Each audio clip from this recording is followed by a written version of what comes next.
Welcome to The Flirty Vegan, the podcast that motivates you to thrive through plant-based living. I'm your host, Jenny Chaffetz, certified life, breathwork, and vegan lifestyle coach. After decades of dieting and deprivation, I found the secret to living a compassionate, nourished life. Whether you've been vegan for years or you're just flirting with the idea, prepare to be inspired by real people who courageously chose health and love. It's time to look better, feel better, and do better.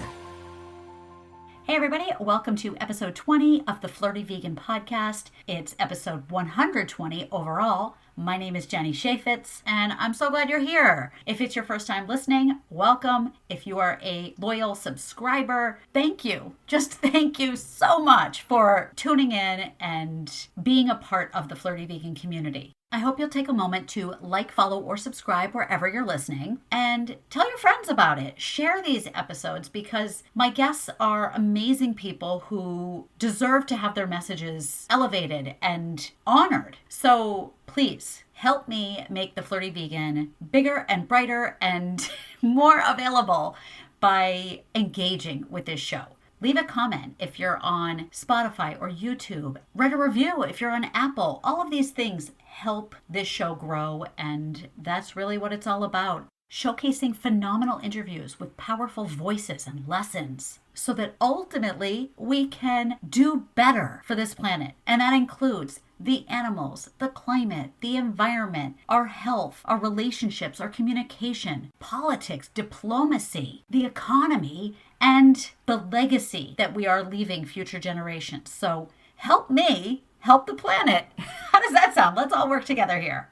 Now, today's interview is spectacular. However, it's deep, heavy at times, even graphic at times. So if you do have sensitive ears nearby, then maybe save this episode for later. But please don't skip it. I hope you will give this conversation the attention it deserves because my guest, Gail Eisnitz, is such a brave, admirable soul. What she has done over the last 40 plus years of her career is beyond words.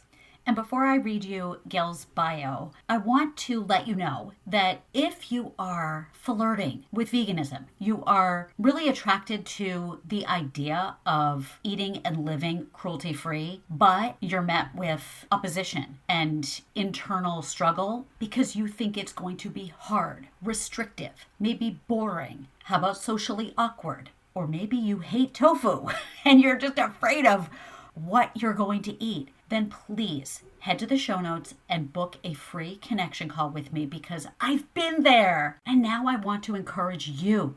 I want to celebrate you for having this desire to do better and the courage to ask for help. And I acknowledge your concerns. And that's why as a coach, as a certified vegan lifestyle coach, I am here to support you through all of the struggles, all of the worries, all of the doubt. The vegan lifestyle is the most joyful, the most compassionate, loving, feel-good way to live. And I just want to invite everyone to try it. So please book that free call right now. And look, I get it. The word vegan is loaded. There's a lot going on with it. And it is different than plant-based because vegan encompasses the whole philosophy, the whole belief system around not harming. And I understand that it's normal to not want to know the horrors of the animal agriculture industry. But throughout history, human history, if people turned away from truths, then tyrannical dictators, genocides, atrocities we can't even imagine would continue completely unchecked. So I really hope you stay with me for this powerful conversation with Gail Eisnitz. Gail A. Eisnitz, winner of the prestigious Albert Schweitzer Medal for Outstanding Achievement in Animal Welfare, has been working for decades to document and expose the shocking underbelly of the U.S. meat industry. She is chief investigator for the Humane Farming Association and author of the new memoir, Out of Sight, an undercover investigator's fight for animal rights and her own survival. Eisnitz and her first book, Slaughterhouse, the shocking story of greed, neglect, and inhumane treatment inside the U.S. meat industry, were the driving force behind a front-page exposé in the Washington Post that resulted in an annual multi-million-dollar congressional appropriation for enforcement of the Humane Slaughter Act, the first funding ever allocated for a law that had been on the books for more than 40 years. Her work has resulted in exposés by ABC's Good Morning America, ABC's Primetime Live, and Dateline NBC. She's been featured in newspapers like the New York Times, San Francisco Chronicle, Miami Herald, Detroit Free Press, Texas Monthly, Denver Business Journal, LA Times, and U.S. News and World Report. And her interviews have been heard on more than 1,600 radio stations. And Gail Eisnitz has been vegan for more than 2 decades. This is one of the most important conversations I'm sure I will ever have the privilege of sharing. Now let's get into it. It is such a delight of mine on this show to bring in people who have experience, wisdom, opinions that I think our audience could really benefit from. And so it is such a treat to have you here today. Gail Eisnitz, welcome to the Flirty Vegan. Thank you so much, Jenny. It's so great to be here with you. I'm really in awe of you. As our friend Victoria Moran said in her introduction to your interview with her, you are a legend in the vegan community. So this is really humbling for me. So thank you. I don't know about legend, but thank you very much. All right. So on this show, I like to start off by asking my guests the same question. And since this show is called The Flirty Vegan, I would like to hear from you, Gail. What attracted you to the vegan lifestyle? Well, it's quite a simple story. It takes about 1 second. Um, I just investigated different animals, and each animal I investigated and realized what was going on with them, I stopped eating them. It's that simple. When you find out what's happening, you just stop. You don't really have a choice. So that's how I became vegan.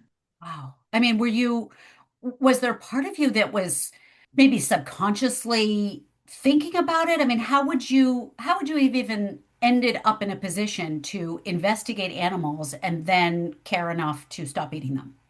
Well, that's a long story. It all started when I was like 12 or 14 years old when I saw a PBS documentary on endangered species and the destruction of the environment. This was a really long time ago, so there wasn't much out there about this issue.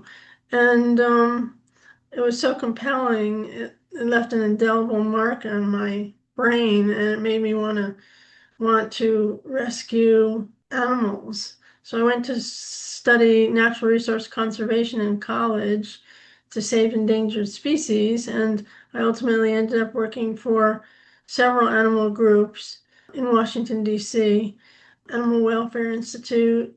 I started there. Well, first I wrote several articles for the New York Times about endangered species and other animals, and that's what helped me get my foot in the door because it was hard to get a job in the field of animal protection back then. It was a long time ago. It was the early 1980s. And then I worked for Animal Welfare Institute and the Humane Society of the United States, and now I work for Humane Farming Association. Wow. So as an investigator, I started out as a writer, and while at Humane Society of the United States, I threatened to quit if they didn't allow me to become an investigator. Because it's one thing to write about animal abuse, but it's another thing to document it and expose it. So I've kind of done both. And so that's how I ended up documenting animal abuse. And when I received a complaint from a worker down in a slaughterhouse in Florida, it was the largest slaughterhouse in the southeastern United States. And he said that the animals there, he was a USDA whistleblower, were having their heads skinned while they were still fully conscious.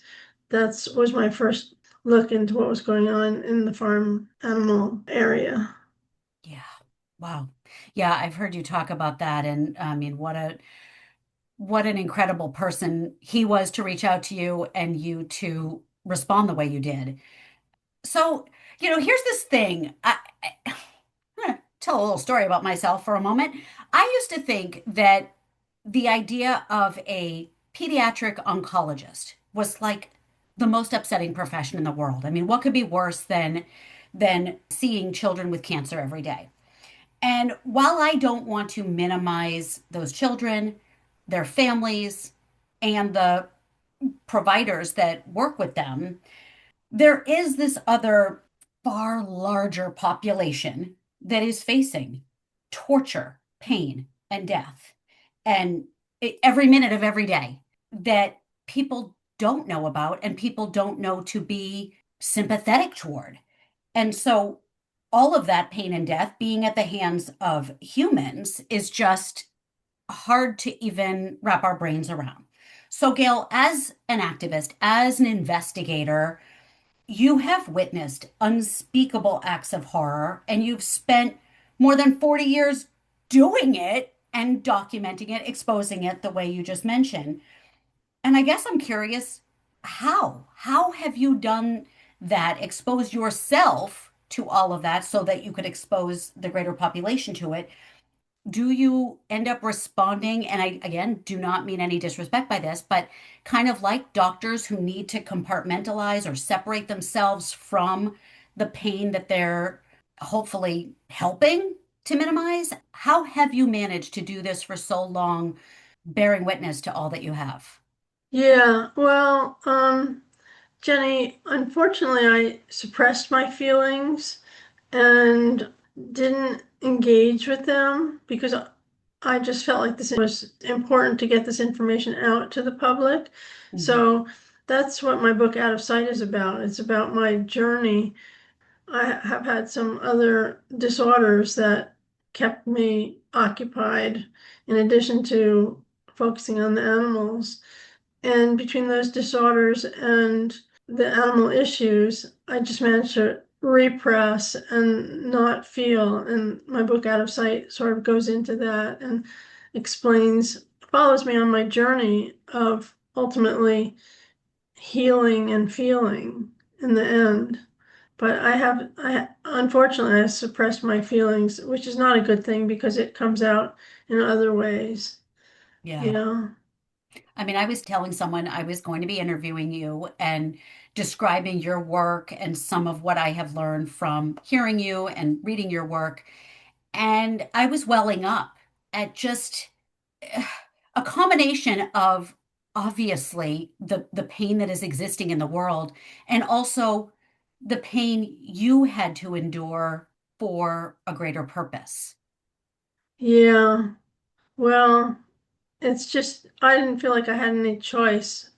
I have a visual processing problem. It's a neurological problem, but I didn't know that until about 4 years ago. It's been a long journey to get to the bottom of that. I see the world as pixelated, made up of dots, which is fine because that's the only way I've ever seen the world. But the other problems with it is I felt like I had dyslexia of the world where things didn't make sense. It was very confusing, like looking in a funhouse mirror, like living in the funhouse mirror. It was awful. And I went to many, many, many doctors and I wasn't diagnosed until 4 years ago because it wasn't listed in the medical literature. It wasn't identified until about 12 years ago. So it didn't exist. I went to doctors and they couldn't diagnose me because it didn't exist. So I basically thought that there was something wrong with me. Wow. Um, so that kept my attention as well as kept me from feeling my feelings because I was so busy blaming myself and trying to expose what was going on with all the billions of farm animals we raise and slaughter in the United States each year. And not to take anything away from your legitimate medical issues, but isn't it interesting that a lot of what you describe that actually is linked to a medical condition is what many vegans experience on a regular basis? This idea of living in the funhouse mirror of what kind of wackiness could exist that we slaughter millions of animals every single day. I mean, how to wrap our brains around these numbers is really an illusion. There's some sort of optical illusion. And also the whole, is there something wrong with me? That again, I think a lot of vegans can relate to as, is there something wrong with me that even when I was talking about you prior to this conversation and I started to cry, is there something wrong with me? How come the person I was telling wasn't crying? Right. Well, during the course of my investigations, and I interviewed workers and meat inspectors who spent a combined total of 3 million hours on the kill floor for my slaughterhouse work. That was for my first book, Slaughterhouse. And then I interviewed lots more people in factory farms. But having no diagnosis for my neurological problem and not knowing it was a neurological problem, the more I got into it, the worse my visual processing problem was, and I contemplated whether there was something that I didn't want to see because there's a visual problem. Is there something I don't want to see? But it wasn't that. It was just a run-of-the-mill neurological problem. Hmm. Wow. So, since you just brought up the medical issues, do you think, a lot of people say in retrospect, I can now say fill in the blank was a blessing.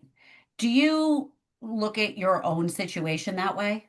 Um, the blessing in it is that it enabled me to write a book about it because the journey to find what was wrong with me is half the book, Mhm. and it makes for compelling reading. The reviews on Amazon.com, everybody's saying they can't put it down because it reads like a detective story or a mystery, trying to Right. find a solution to what's wrong with me while I'm documenting all these terrible violations. So it's a blessing in that regard, in that it enabled me to write something that people might read, mainstream might read, because it's an interesting read, Yeah.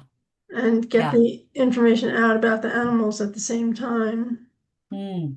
It's like parents who try to hide vegetables in their kids' food.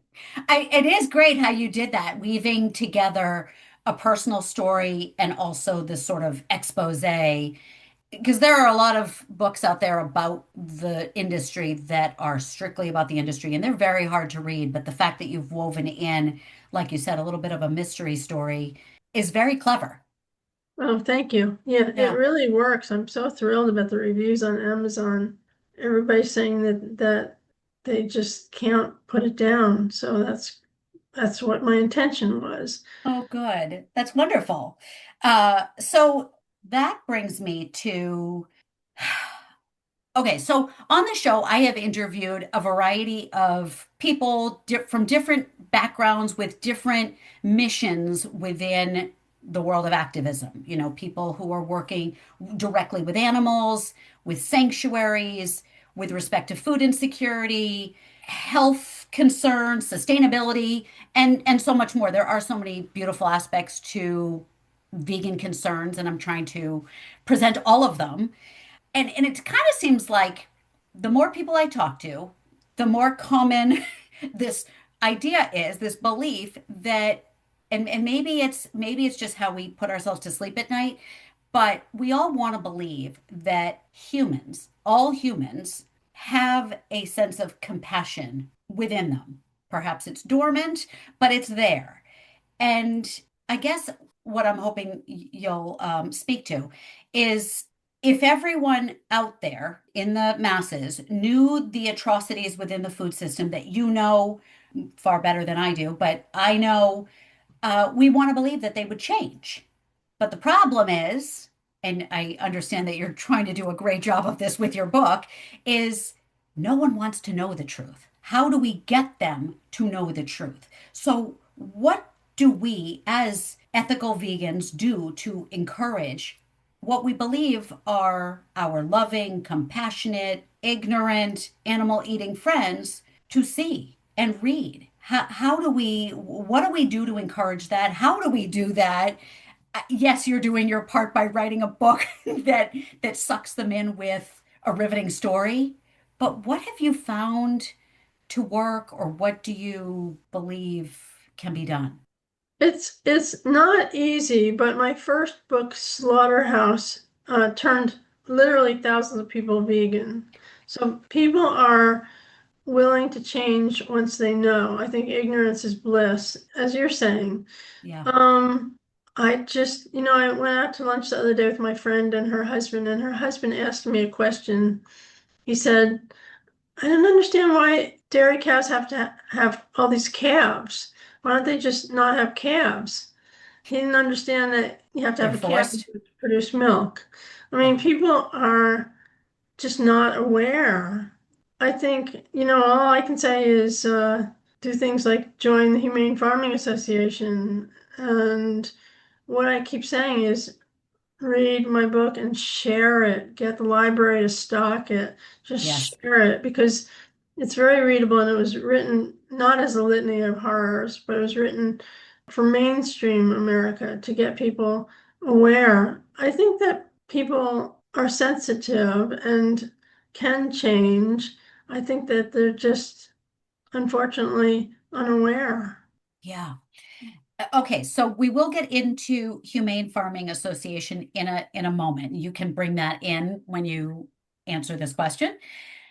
I have again interviewed people from all different areas, many of whom have talked about the word humane. It's come up in humanely raised, humane farming practices. So I'd like to ask you, what does the word humane mean? Well, I mean, humane is a great word, but unfortunately, in the instances of like Humane Methods of Slaughter Act and things like that, it's an oxymoron because there is no humane slaughter. Killing something that doesn't want to die is not humane.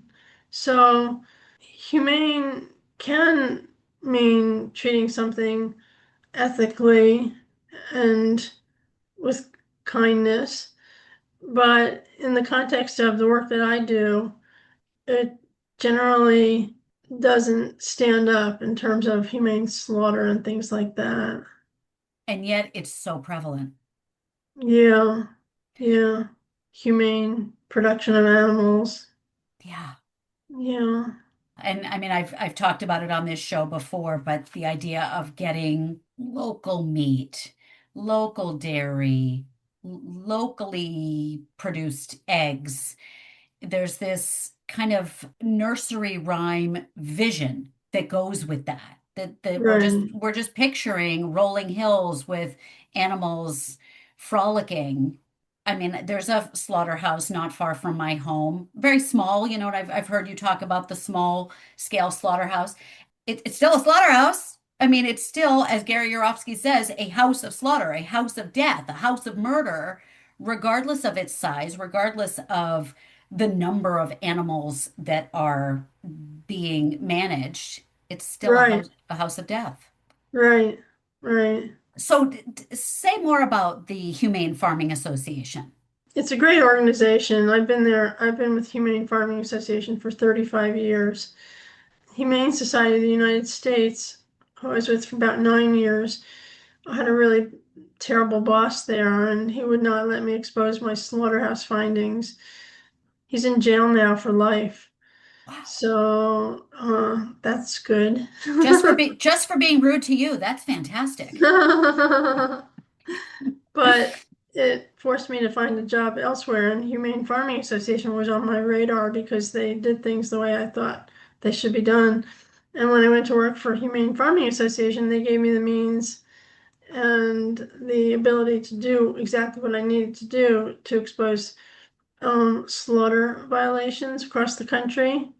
So that right there was incredible. My supervisor is the one that said, if the media refuses to expose your findings, which it did, which was very frustrating, then why don't you write a book about it? And that's when I wrote Slaughterhouse, my first book. Humane Farming Association has about 300,000 members. It conducts anti-cruelty investigations like the kind of things that I do. It's known for its national veal boycott, which has been, most everybody knows that veal calves are kept in crates and can't turn around. And the veal boycott has been extremely successful because we've seen veal production drop 89% since we started our national veal boycott. So that's like really fantastic. We engage in legislation. We were the first organization to get legislation introduced for farm animals in Congress and in state legislatures. And we do a lot of litigation right now. I'm involved in a lot of litigation. But the most exciting part of Humane Farming Association is that it has 7,000 acre farm animal refuge which is the largest farm animal refuge in the country, and it's got over 1,000 animals that were seized as a result of cruelty investigations.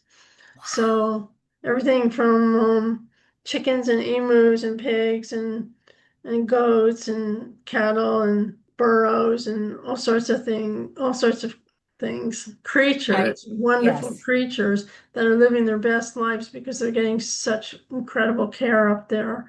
Where is that? And it's in Northern California. Wow. Mm. Yeah, it's wonderful. The animals that go there, they're so fortunate because it's like a paradise for animals. It's beautiful and it's offers such great care for them. That's a little bit of the Humane Farming Association. I love that. And that's, I keep referencing Gary. He referred to all farm sanctuaries as like a vegan Eden, that it's just how it's the paradise that they were meant to live in. And it's a beautiful thing. Why do you think people are looked at as overly sensitive for caring about animals? I mean, you began your sort of vegan journey as a young kid, which is when all people do care about animals as children. Then, then we become meat obsessed. Give me the meat lovers pizza and the meat platter that has the ribs, the steak, the burger, the chops, the everything. Why is it that adults who care about animals are looked at as overly sensitive or too wimpy? I think it's because meat is so ingrained in our childhoods, our diets in our childhoods, and was so fundamental to our development, unfortunately, that people that eat meat continue to believe that it's important and feel guilt when they hear that somebody's not engaging in that practice. I think that they actually feel guilt and they don't want to feel the guilt, so they blame the vegan. Mm, I mean, they don't know the details and why the vegan is not eating meat, but they know that something's going on. And I think that there's a modicum of guilt involved. that's interesting. I was talking to someone before our time together, an older friend of my family's, and she's turning 80, and she was asking me, it seemed like genuine curiosity. She was asking me about my vegan work, what's this all about? What am I doing? And I tried to explain the different aspects, the podcasting, coaching, and workshops, and just trying to help people make this beautiful life change. And I know she didn't come out and say this, but I could hear it in the undertone. It was a diet. It was viewed as a diet. Well, how's that diet working for you? Have you lost weight? And I was like, I spent my entire life trying to lose weight and focus on the reflection in the mirror. And this is the first time in my life where I don't give a hoot about, not that I want to be fat and unhealthy, but that's not my primary concern. First is the animals. And then, lo and behold, we can actually care about the animals and do so in a way that's very, very nourishing for our own bodies. And she was so stuck on well, what do you have for dinner? And what do you this? And what do you that? And I said, I eat food. All the other things that I don't eat are not food. Right, right. Yeah. No, I think that people are just, unfortunately, they're clueless and when they hear of someone being a vegan, it challenges their construct of the world. Yeah, it's so sad. What was it like for you when you did make that shift? Were people in your life on board, agreeable? Did you feel kind of lost in space? No, it was fine for me because I don't really care what other people think. And then when I wrote my first book, it was so convincing that a lot of my family members stopped eating meat at all. Became vegans. Wow. Yeah, I was very fortunate. Now, did they read the book because they felt obligated because it was you, or was there a genuine interest? I think both. Yeah, Right. there was genuine interest because they stopped eating meat and poultry and eggs and milk and yeah. I mean Okay, so they care about the animals. Yeah. yeah. So the lesson for the vegans listening who have unsuccessfully attempted to convert their friends and family is to write your own book. That's what Gail said. No, we could just give them Gail's book. Uh, very, very helpful. You know those people, they serve you something really delicious and then you ask them for the recipe and they get all secretive and dismissive because you know they don't want to share it? Well, I'm not one of those people. I have the most amazing chocolate chip cookie recipe that I veganized and I want to share it with you. This recipe is in a cookbook. It won Best of New Hampshire chocolate chip cookies, and whenever I make them for non vegans, they obsess and can't get enough. It is that good, but I'm not stingy. I'm happy to give it to you so you can make them and spread the love. Just head to the show description, click on the link for a cookie recipe, and it's all yours. You can thank me later. I mentioned my new friend Gary Yourofsky, who I'm sure you're I there's listened to no. your podcast with him. Oh, thank you. I'm really proud of that one. And you and him up there on my vegan legends list. So something that you both have in common is I've heard you both use the word Holocaust to describe this industry.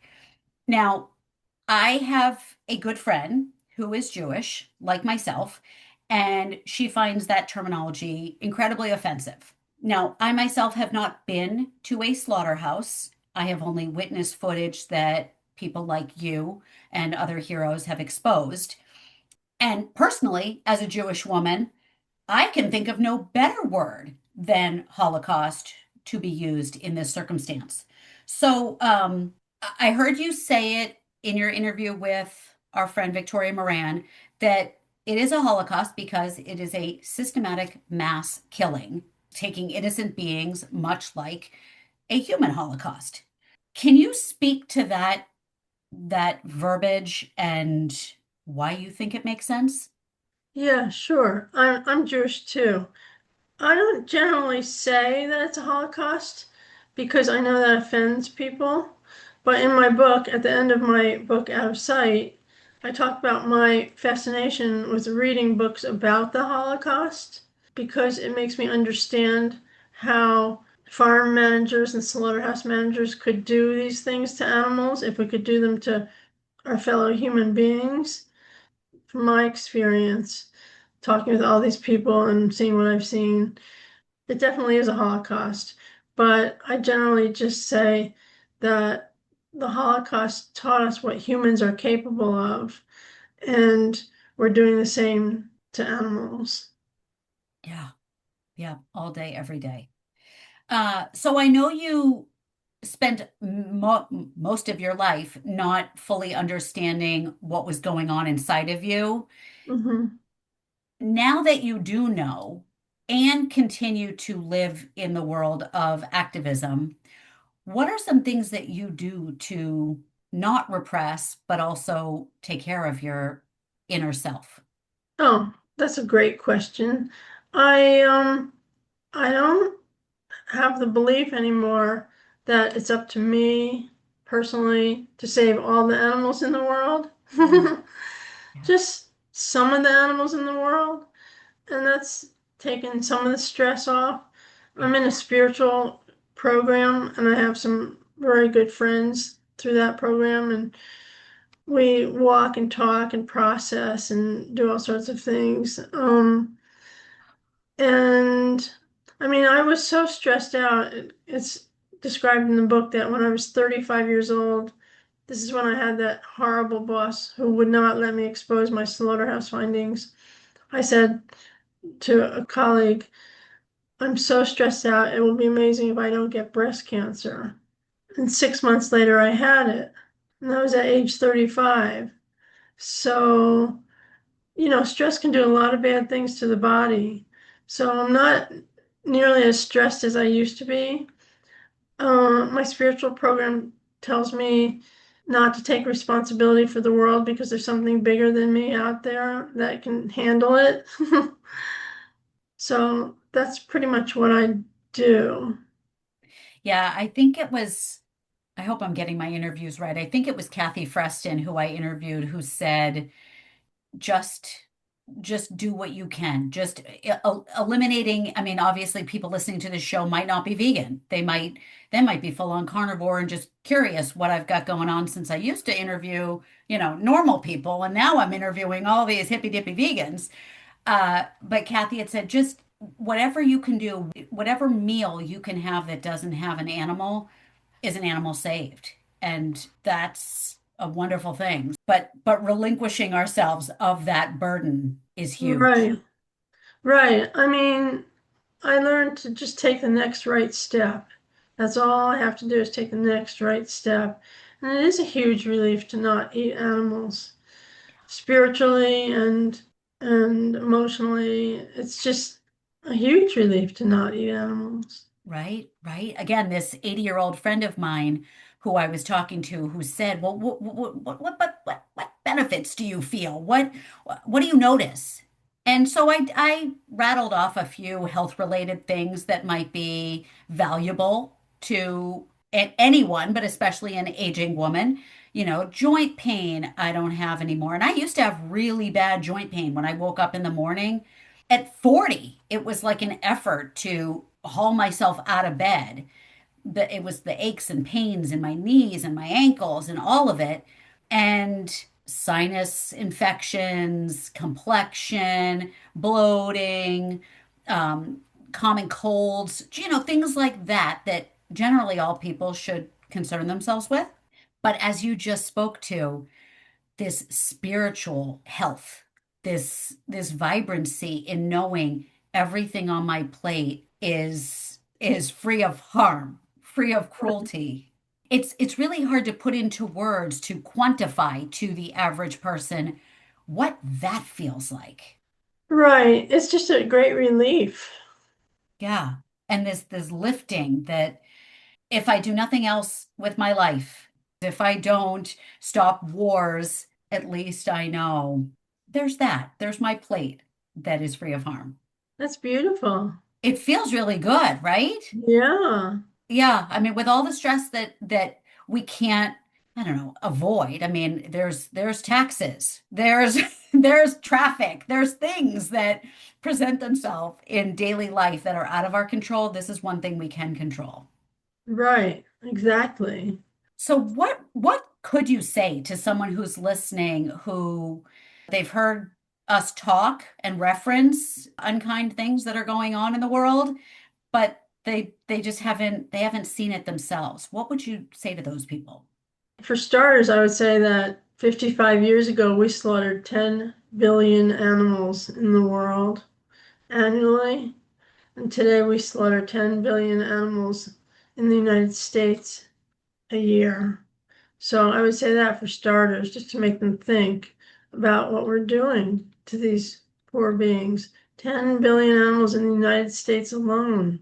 So I would say that, and I would say my myriad of facts that are just overwhelming. Talk about line speeds and slaughterhouses and gestation crates for pigs, and I would talk about all those things. Can you say more about line speeds since again someone listening might not be familiar with that terminology? Oh, sure. Yeah, line speeds have increased in slaughterhouses, production line speeds, the speed at which the animals are disassembled, Mm. because you have thousands of these small to mid-sized slaughterhouses forced out of business by these giant mega slaughterhouses that can kill millions of animals a year each. One slaughterhouse I visited here in North Carolina slaughters 35,000 hogs a day. They used to slaughter 144,000 pigs a week. Now they slaughter more, 35,000 hogs a day. Line speeds, the speed at which they kill the animals, it used to be 1,106 animals per hour for pigs. And that was one hog every 3 seconds. And that's been lifted by the last few administrations. And now it's been increased to no cap They can slaughter as fast as they please. And for poultry, which aren't even covered by the Humane Methods of Slaughter Act, it used to be 140 birds per minute. And now that has been increased to 175 birds per minute. That's 3 birds per second per line in a slaughterhouse. So those speeds are per line in any given slaughterhouse. Okay, thank you for that. So again, I'm going to put you on the spot to ask you for a piece of advice here. So I used to not interview focused on veganism up to episode 100. It was other conversations. And I remember interviewing someone toward the end of that run. I'm not going to name her, it's not fair, but offline, she said to me, she had done some digging on me personally. So she saw that I was switching my platform over to the flirty vegan, and she was very celebratory of that, I guess, from an entrepreneurial standpoint, but not in a relatability way. So she had said, I think what you're doing is wonderful. That's great. Good for you, leaning into what you care about. But whoa, veganism is not for me. I love meat. I am a carnivore. If you encounter people like that, is there anything that you would say to them, or would you just kind of let go and let God? Oh, if they're amenable, I would start sharing facts with them, things that I know about what goes on inside factory farms and slaughterhouses, perhaps. Thumping of piglets, packing of piglets, that's the acronym for pound against concrete, Mm, whirling the piglets over their shoulders and smashing them headfirst to the concrete floor. Um, Gestation crates, how sows are spend their lives inside gestation crates and can never turn around, 19 inches wide, 400 to 600 pound animals that are in crates that are only 2 feet wide. And so in the cases that we investigated, they were only 19 inches wide. How they engage in stereotypies, which is similar to psychiatric disorders in humans, because they go crazy. They engage in head bobbing and air chewing and bar biting.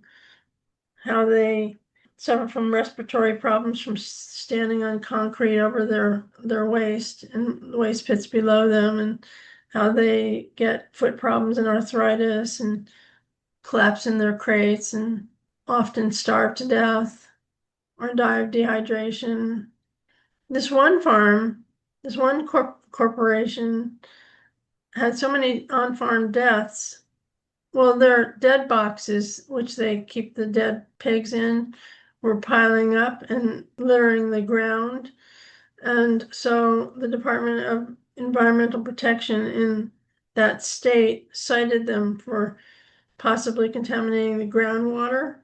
So they had to release their number of dead in a year in that particular corporation. These are on-farm deaths. These aren't slaughtered animals.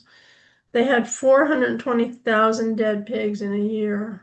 And, I would talk about chickens and the fact that they're raised in extremely crowded poultry houses with 52,000 birds, and the fact that they're genetically selected for massive appetites. And this is an interesting thing that I would definitely tell people, because they're so breast heavy they can't stand up. Their legs are splayed out underneath them.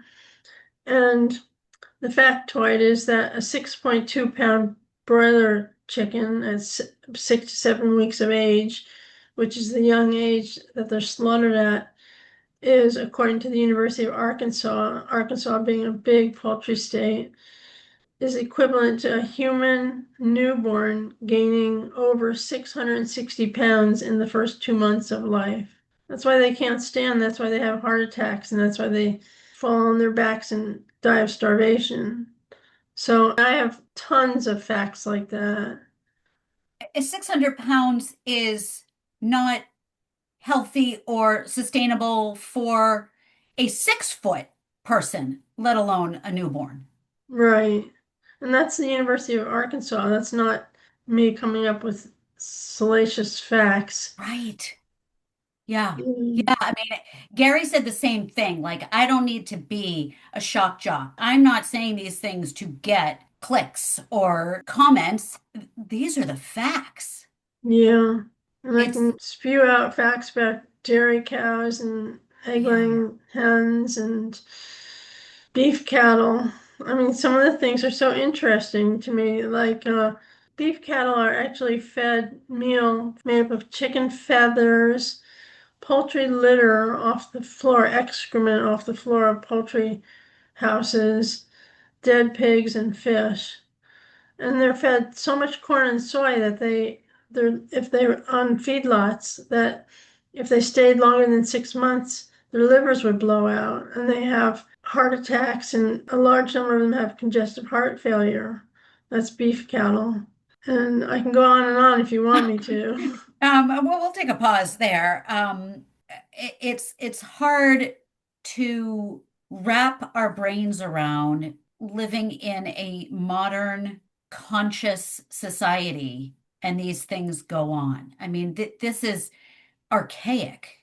This is what you'd expect from a society that has no grocery stores or has no access to farmers markets and fresh food on a regular basis. This brutal need to, if you're throwing the pig over your shoulder, maybe if you were in an ancient civilization that you hadn't seen a piece of food in a month, I don't even know if that's justifiable in those terms, but this is just hard to comprehend that these are humans with nervous systems and souls committing these gruesome acts.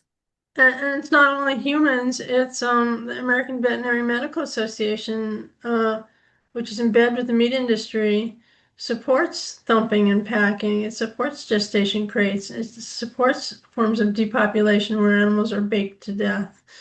It supports all this stuff. What do you mean? Can you say more about that? The AVMA, yeah, they Yeah. have guidelines for slaughter and depopulation of animals and farming, and they support all these terrible practices. So vets who care for animals actually support torture and death? Packing, pound against concrete, they support that fully. They support sealing up barn inlets, shutting off ventilation system fans, and heating the barn up to triple digits, and adding in steam to bake chickens to death when we have avian influenza. That's how they've killed the majority of the 200 million poultry that have been depopulated since 2022 in the United States. Wow. I just when I think I have encountered the worst of it, then I learned something new. So, Yeah, there's a lot. There's a lot. wow. So, Gail, what gives you hope? Or do you have hope? And what gives you hope? I mean, I'm an optimist by nature.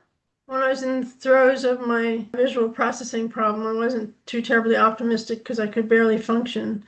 But now that I'm doing so much better, I think, as I said earlier, ignorance is bliss. And the thing that gives me hope is that educating people changes them, can change them.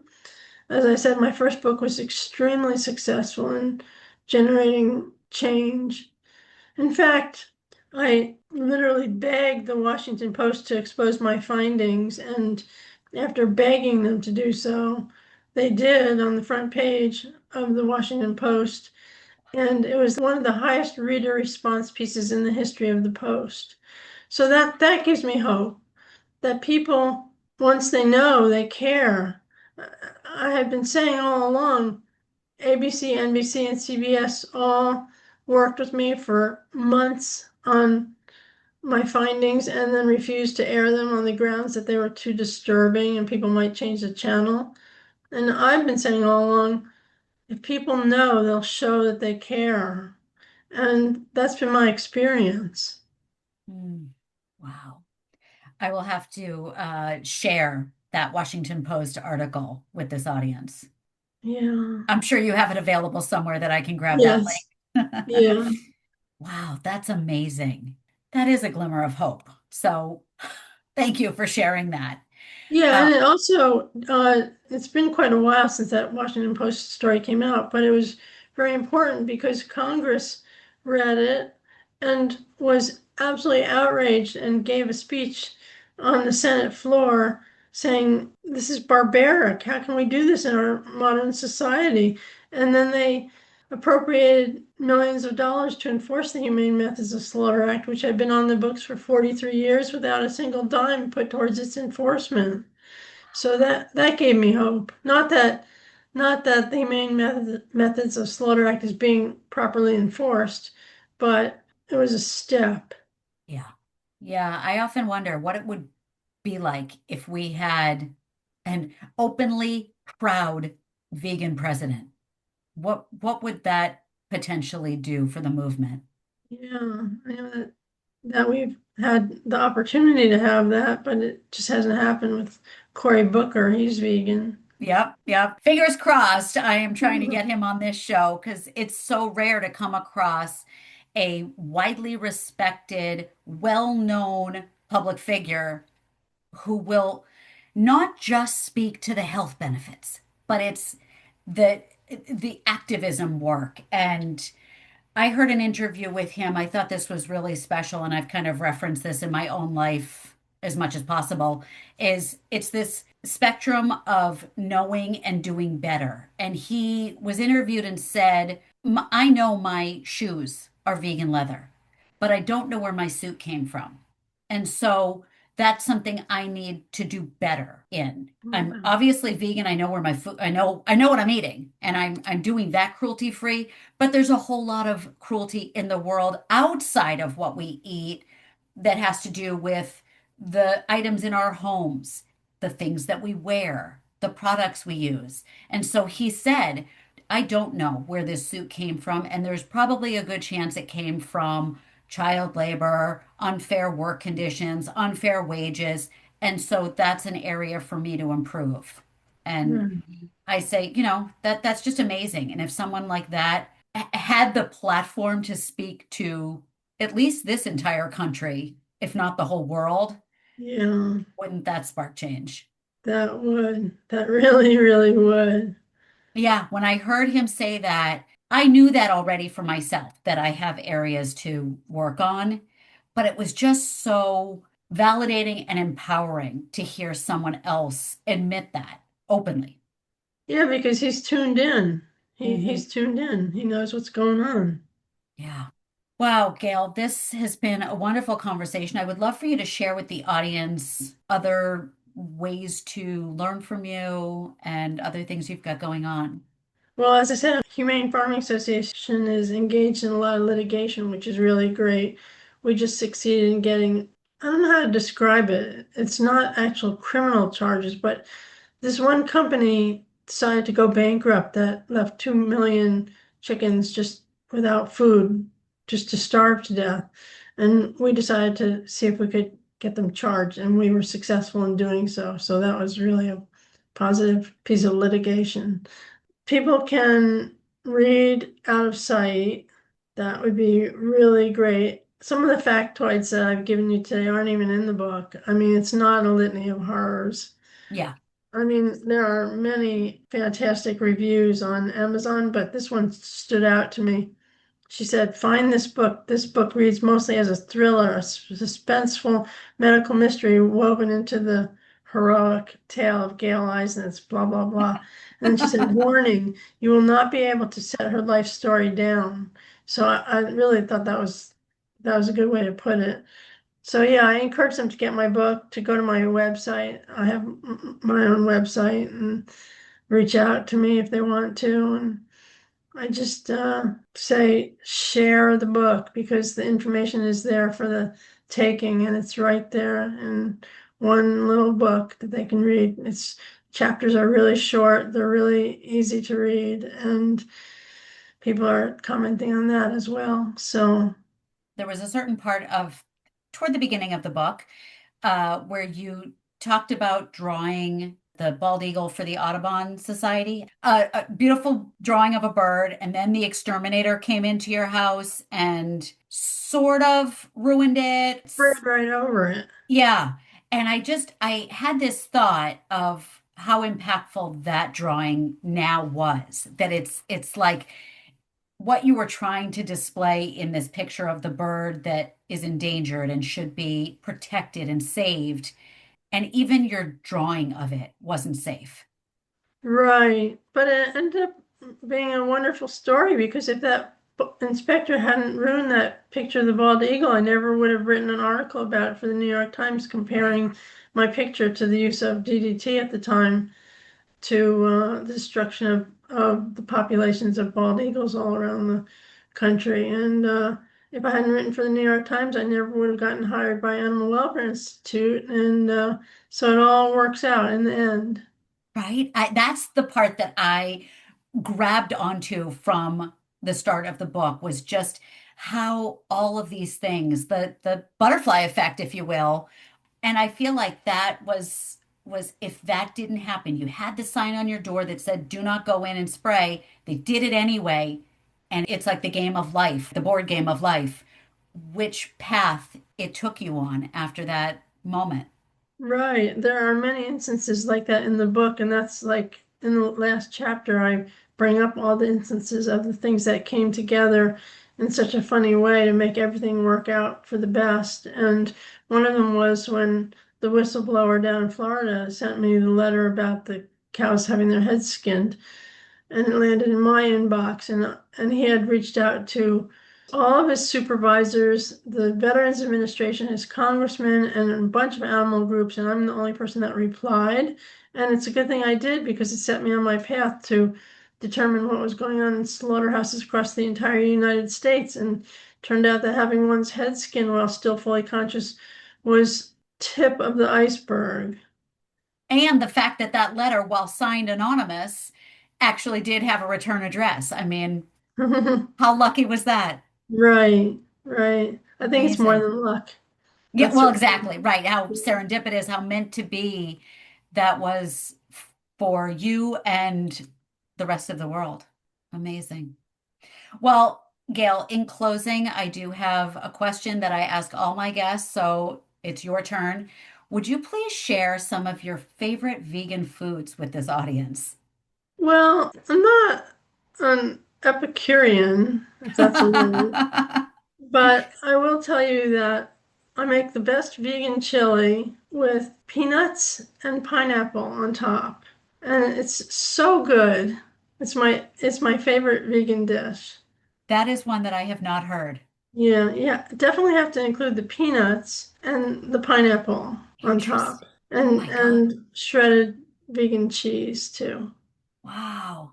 Is there anything else you always have on hand or you like to snack on? No, I always have hummus and chips and things like that. Nothing too elaborate for me. No, I just think it's so important for this audience to hear the variety and the possibility because again, there's those old ideas of we must just be eating bark mulch and leaves. Right. Yeah. And I every can. guest comes on and shares something interesting. And I'm like, oh my God, chili with peanuts and pineapple? What? So good. All right. Well, Gail, I'll have all your links in the show notes, and I'm just so incredibly grateful for the work that you've done in the world and for you coming on this show and sharing it with us. I'm so happy to be here, Jenny. Thank you so much for asking me. Wishing you all the best, all the continued success, and also some rest and peace because you deserve that. Thank you. How you guys doing? I know that conversation was hard. It was hard to hear and hard to comprehend the brutality that goes on with food production. And yet, it's so important for us to know bad things happen in the world until people know about them and care deeply enough to do something about them. So I hope this conversation affected you. And now I will get into the juicy bits. Number one, when you find out what's going on with animals, you have no choice. You have to go vegan. People are sensitive and can change. It's just that most of them are unaware. Number two, and speaking of unaware, Most people don't even know the basics of animal behavior and the animal for food production industry. For example, cows do not naturally produce milk, just like human women do not. It takes pregnancy and childbirth to result in lactation. And the only reason there's milk in grocery stores is because those cows' babies are taken away from them so that the milk industry can steal the milk. That's just facts. Number 3, killing something that doesn't want to die is not humane. So please understand that what you're reading on packaging and in marketing is what's called humane washing. It's all about using terms like grass-fed, pasture-raised, cage-free. It doesn't make it humane because the animal didn't want that life and didn't deserve to die just to become human food. And I want to add here that before I went vegan, I was a victim of humane washing.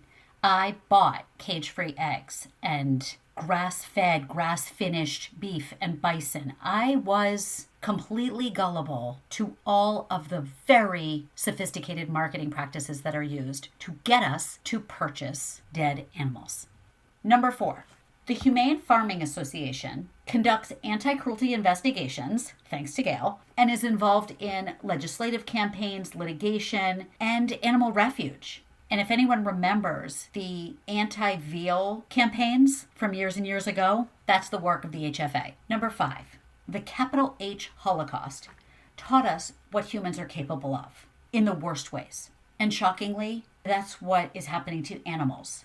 Number 6, 55 years ago, we, as in industry, slaughtered 10 billion animals in the world per year. Today, 10 billion animals are slaughtered each year in the US alone, and it's close to 90 billion animals worldwide. And that's every single year. And that's due in large part to gestation crates and increased line speeds, which Gail explained. These are facts that are unconscionable. Number 7, the American Veterinary Medical Association is in bed with the meat industry.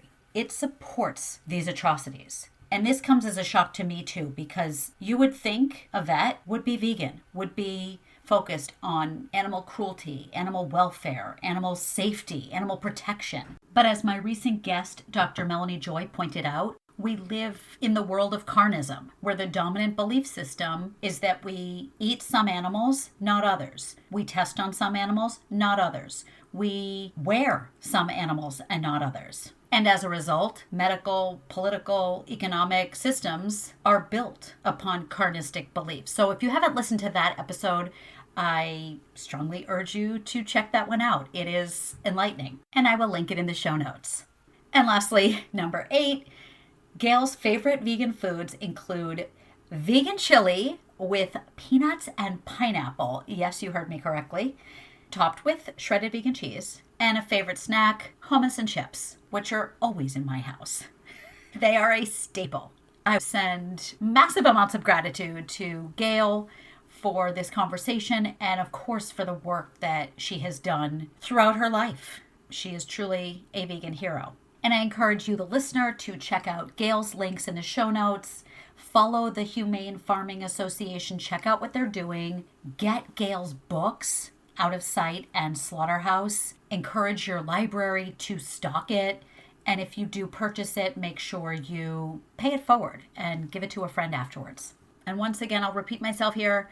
If any part of this conversation touched your heart in a way that makes you want to explore veganism, please book a free call with me here at The Flirty Vegan. My goal, my mission, my purpose in life is to assist you in any way I can to consider the vegan lifestyle and experiment with it. I have never felt better physically or better emotionally in my life than I do right now as a vegan, and a health-focused vegan at that. It's just a beautiful life. So I thank you for listening. I thank you for sharing and following and subscribing and all the things. I will see you right back here next week for a special bonus episode because it's my birthday. So be sure to tune in for that. And as always, it is with a heart full of gratitude and a fridge full of veggies, especially now that I did some grocery shopping this morning, that I send you peace, love, and chickpeas. Mwah!